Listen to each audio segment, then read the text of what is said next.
రకాలు అతివృష్టిని అనావృష్టిని తట్టుకుంటుంది.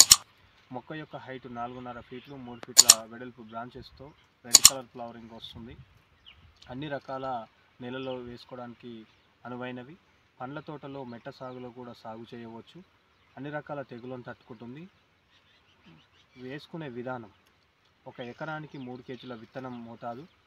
వేసుకునే విధానం: సాలుకు 5 ఫీట్లు వర్షాధారం అయితే, వాటర్ ఇవ్వగలిగితే 6 ఫీట్లు పెట్టుకోవాలి. బరువైన నేలలు అయితే ట్రాక్టర్తో సేద్యం చేసేయాలి అని అనుకున్న వారు 6 లేదా 7 ఫీట్లు కూడా పెట్టుకోవచ్చు. అంతర్ పంటగా మినుము, సోయా, వేరుశెనగ, కాటన్ వంటివి కూడా వేసుకోవచ్చు. గతంలో మనం రిలీజ్ చేసిన ఫార్ములా 1 ఎకర్ 1 టైం 1 క్రాప్ అనే ఫార్ములా ద్వారా కందిలో ఆనియన్ కూడా ఎలా వేసుకోవాలో మనం చూపించాం. లాస్ట్ టైం 21 అంటే లాస్ట్ ఇయర్లో మన సెప్టెంబర్లో రిలీజ్ చేసిన ఫార్ములా 1 ఎకర్ 1 టైం 3 క్రాప్స్ అనే ఫార్ములా రిలీజ్ చేయడం జరిగింది. కందిలో బెండ ప్లస్ కాటన్ కూడా మనం సాగు చేయవచ్చు అనేది మనం లాస్ట్ ఇయర్లో మనం రిలీజ్ చేయడం జరిగింది. అదేవిధంగా ఈ ఇయర్లో మన దగ్గర ఉన్న వెరైటీస్ ఏవైనది కూడా పండ్ల తోటలో మెట్ట సాగులో సాగు చేయొచ్చు. అన్ని రకాల భూముల్లో సాగు చేయడానికి అనువైనవి. కంద త్రిపుల్ అనేది ఏదైతే ఉందో దాని రిలేటెడ్గా ఉంటుంది. అదేవిధంగా ఇది వర్షాధారంగా ప్లస్ వాటర్ ఉన్న చోట సాగు చేయడానికి అనువైనవి.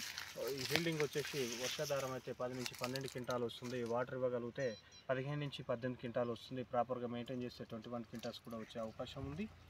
సంప్రదించవలసిన ఫోన్ నెంబర్ 9912500930 రాఘవేందర్ యాదవ్.